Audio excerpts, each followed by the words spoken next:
श्रीपितृस्तोत्रम् अर्चितानाममूर्तानां पितॄणां दीप्ततेजसां नमस्यामि सदा तेषां ध्यानिनां दिव्यचक्षुषाम् इन्द्रादीनां च नेतारो दक्षमारीचयोस्तथा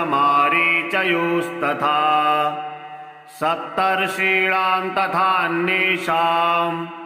तान् नमस्यामि कामदान् मन्वादीनां च नेतारः सूर्याचन्द्रमसुस्तथा तान् नमस्याम्यहं सर्वान् पितॄन्नप्युदधावपि नक्षत्राणां ग्रहाणां च वायुव्यग्निर्नभस्तथा द्यावा पृथिव्योस्तथा नमस्यामि कृताञ्जलिः प्रजापतेः कश्यपाय सोमाय वरुणाय च योगेश्वरेभ्यश्च सदा नमस्यामि कृताञ्जलिः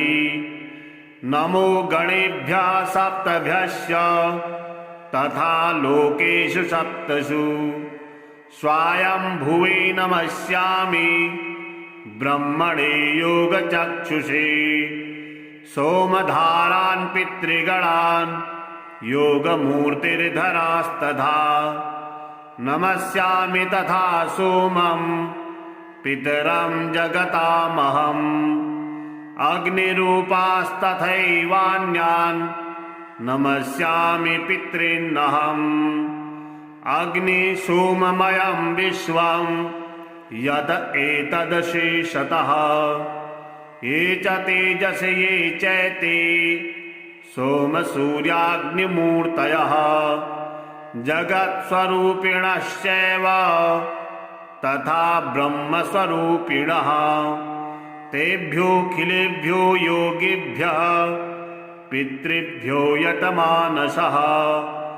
नमो नमो नमस्तेस्तु प्रसीदन्तु स्वधा भुजः अर्चितानाममूर्तानां पितॄणां दीप्ततेजसां नमस्यामि सदा तेषां ध्यानिनां दिव्यचक्षुषाम् इन्द्रादीनां च नेतारो दक्षमारीचयोस्तथा सप्तर्षीणां तथान्येषां तान् नमस्यामि कामदान् मन्वादीनां च नेतारः सूर्याचन्द्रमसुस्तथा तान् नमस्याम्यहं सर्वान् पितॄन्नप्युदधावपि नक्षत्राणां ग्रहाणां च वायुव्यग्निर्नभस्तथा द्यावा पृथिव्योस्तथा नमस्यामि कृताञ्जलिः प्रजापतेः कश्यपाय सोमाय वरुणाय च योगेश्वरेभ्यश्च सदा नमस्यामि कृताञ्जलिः नमो गणेभ्यः सप्तभ्यश्च तथा लोकेषु सप्तसु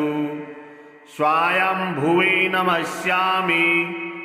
ब्रह्मणे योगचक्षुषे सोमधारान् पितृगणान् योगमूर्तिर्धरास्तथा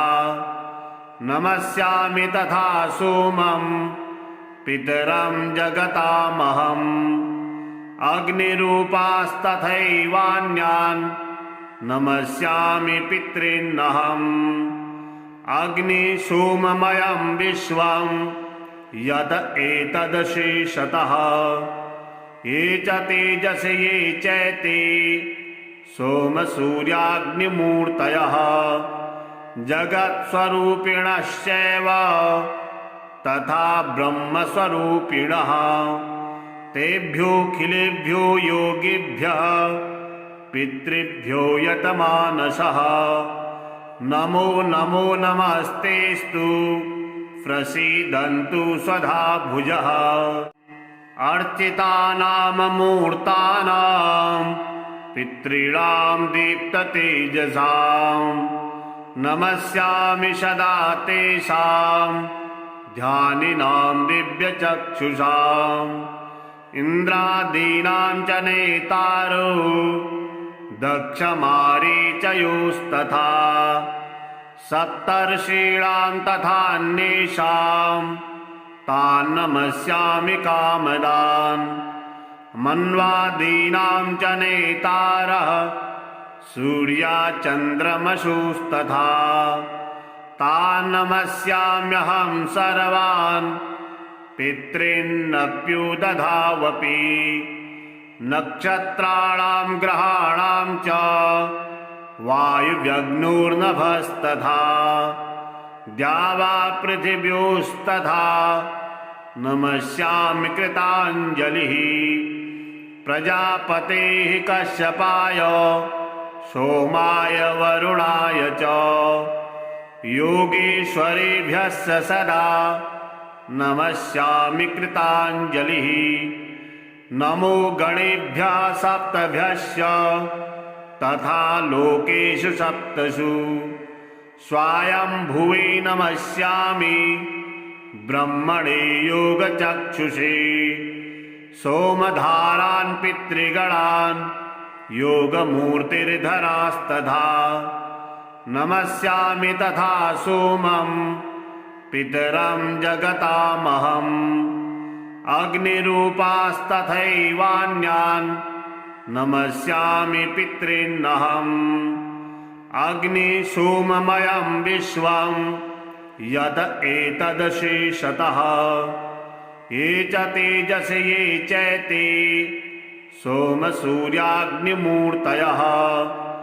जगत्स्वरूपिणश्चैव तथा ब्रह्मस्वरूपिणः तेभ्योऽखिलेभ्यो योगिभ्यः पितृभ्यो यतमानसः नमो नमो नमस्तेस्तु प्रसीदन्तु स्वधा भुजः अर्चितानाममूर्तानां पितॄणां दीप्ततेजसां नमस्यामि सदा तेषां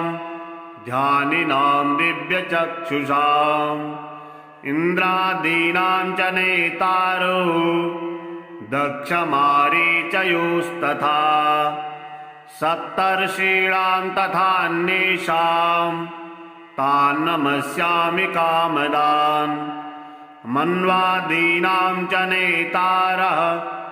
सूर्याचन्द्रमसुस्तथा तान् नमस्याम्यहं सर्वान् पितॄन्नप्युदधावपि नक्षत्राणां ग्रहाणां च वायुव्यग्निर्नभस्तथा द्यावा पृथिव्योस्तथा नमस्यामि कृताञ्जलिः प्रजापतेः कश्यपाय सोमाय वरुणाय च योगेश्वरेभ्यश्च सदा नमस्यामि कृताञ्जलिः नमो गणेभ्यः सप्तभ्यश्च तथा लोकेषु सप्तसु स्वायंभुवे नमस्यामि ब्रह्मणे योगचक्षुषे सोमधारान् पितृगणान् योगमूर्तिर्धरास्तथा नमस्यामि तथा सोमं पितरं जगतामहम् अग्निरूपास्तथैवान्यान् नमस्यामि पितॄन्नहम् अग्निसोममयं विश्वं यत एतदशेषतः ये च तेजस ये चैते सोमसूर्याग्निमूर्तयः जगत्स्वरूपिणश्चैव तथा ब्रह्मस्वरूपिणः तेभ्योऽखिलेभ्यो योगिभ्यः पितृभ्यो यतमानसः नमो नमो नमस्तेस्तु प्रसीदन्तु स्वधा भुजः अर्चितानाममूर्तानां पितॄणां दीप्ततेजसां नमस्यामि सदा तेषां ध्यानिनां दिव्यचक्षुषाम् इन्द्रादीनां च नेतारो दक्षमारीचयोस्तथा सप्तर्षीणां तथान्येषां तान् नमस्यामि कामदान् मन्वादीनां च नेतारः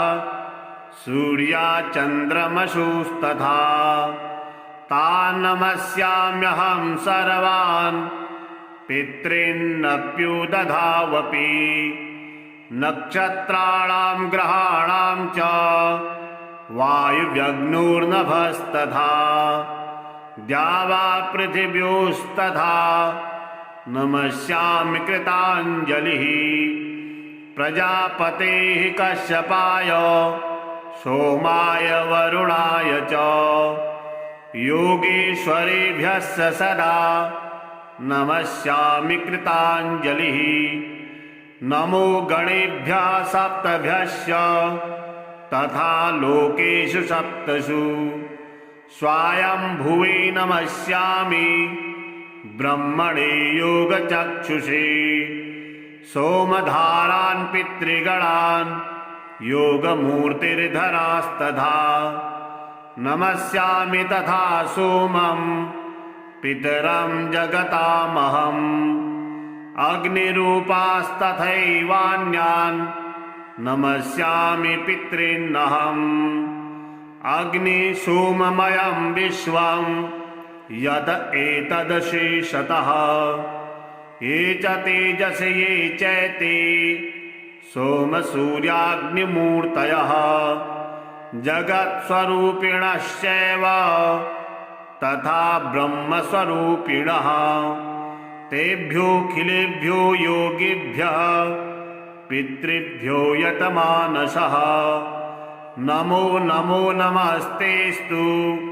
प्रसीदन्तु स्वधा भुजः अर्चितानाममूर्तानां पितॄणां दीप्ततेजसां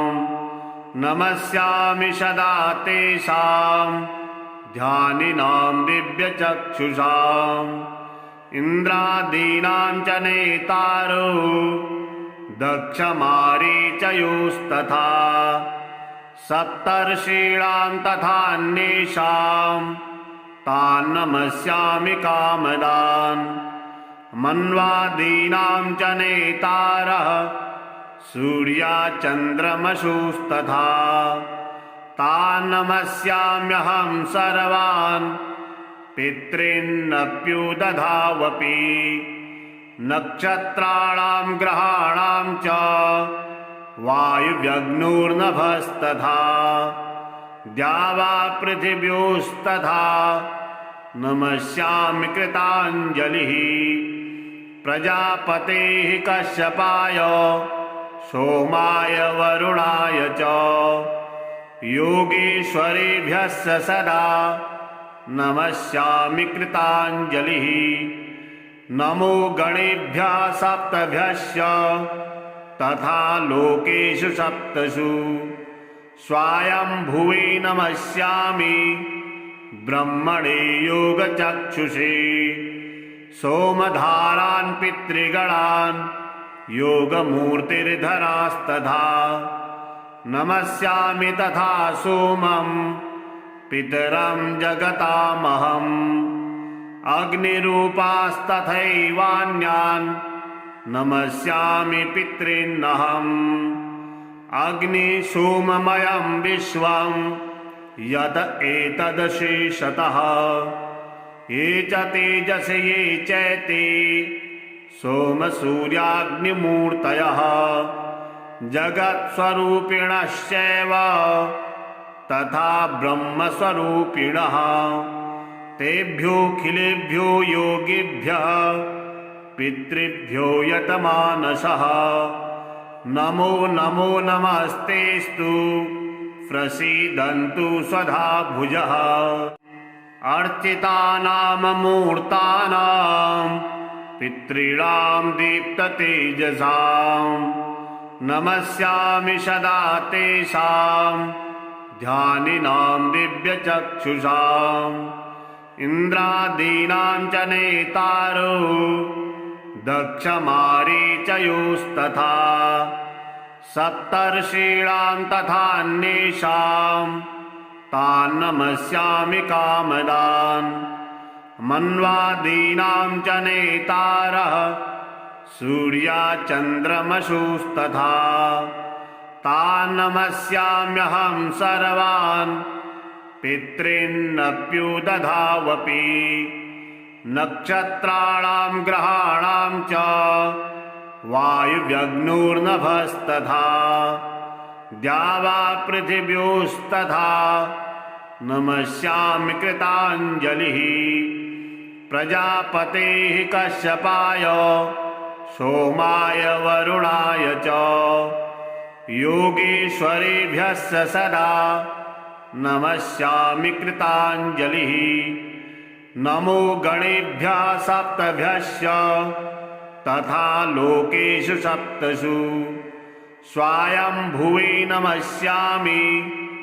ब्रह्मणे योगचक्षुषे सोमधारान् पितृगणान् योगमूर्तिर्धरास्तथा नमस्यामि तथा सोमं पितरं जगतामहम् अग्निरूपास्तथैवान्यान् नमस्यामि पितॄन्नहम्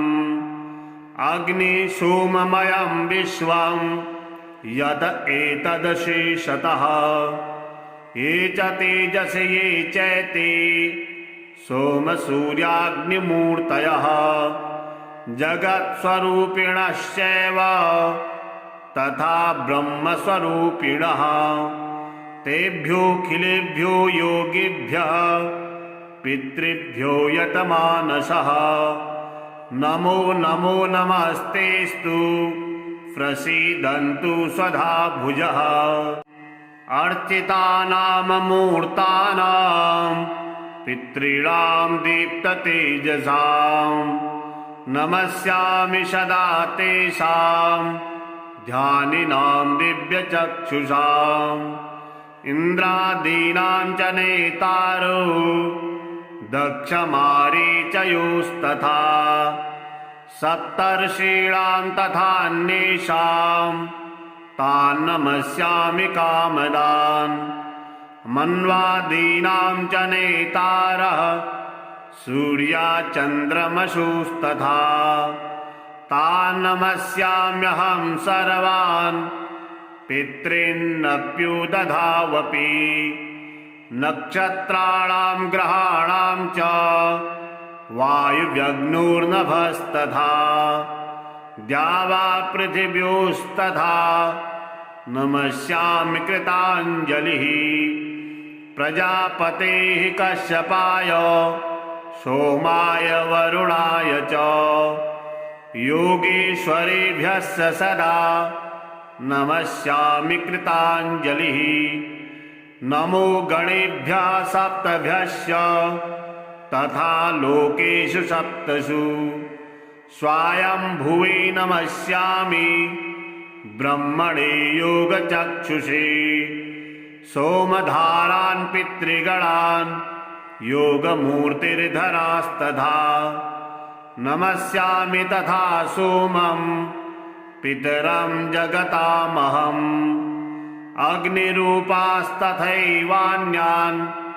नमस्यामि पितॄन्नहम् अग्निसोममयं विश्वं यत् एतदशेषतः ये च तेजस ये चैते सोमसूर्याग्निमूर्तयः जगत्स्वरूपिणश्चैव तथा ब्रह्मस्वरूपिणः तेभ्योऽखिलेभ्यो योगिभ्यः पितृभ्यो यतमानसः नमो नमो नमस्तेस्तु प्रसीदन्तु स्वधा भुजः अर्चितानाममूर्तानां पितॄणां दीप्ततेजसां नमस्यामि सदा तेषां ध्यानिनां दिव्यचक्षुषाम् इन्द्रादीनां च नेतारो दक्षमारीचयोस्तथा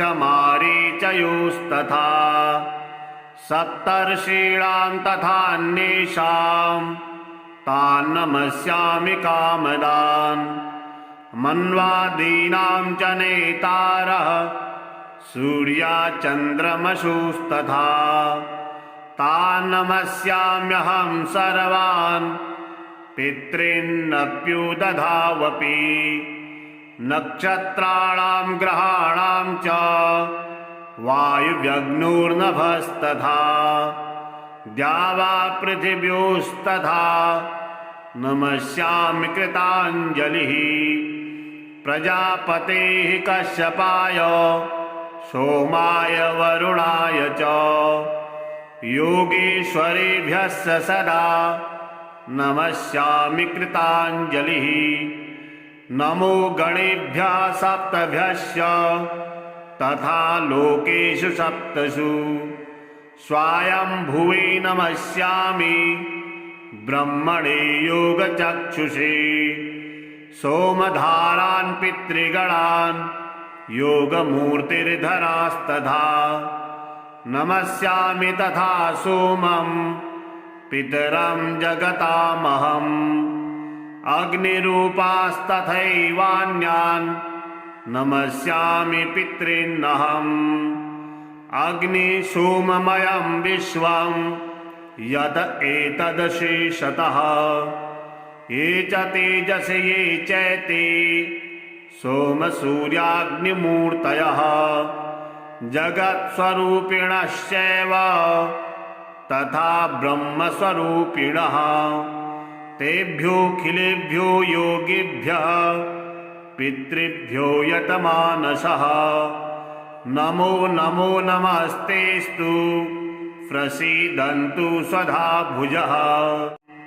अर्चितानाममूर्तानां पितॄणां दीप्ततेजसां नमस्यामि सदा तेषां ध्यानिनां दिव्यचक्षुषाम् इन्द्रादीनां च नेतारो दक्षमारीचयोस्तथा सप्तर्षीणां तथान्येषां तान् नमस्यामि कामदान् मन्वादीनां च नेतारः सूर्याचन्द्रमसुस्तथा तान् नमस्याम्यहं सर्वान् पितॄन्नप्युदधावपि नक्षत्राणां ग्रहाणां च वायुव्यग्निर्नभस्तथा द्यावा पृथिव्योस्तथा नमस्यामि कृताञ्जलिः प्रजापतेः कश्यपाय सोमाय वरुणाय च योगेश्वरेभ्यः सदा नमस्यामि कृताञ्जलिः नमो गणेभ्यः सप्तभ्यश्च तथा लोकेषु सप्तसु स्वायंभुवे नमस्यामि ब्रह्मणे योगचक्षुषे सोमधारान् पितृगणान् योगमूर्तिर्धरास्तथा नमस्यामि तथा सोमं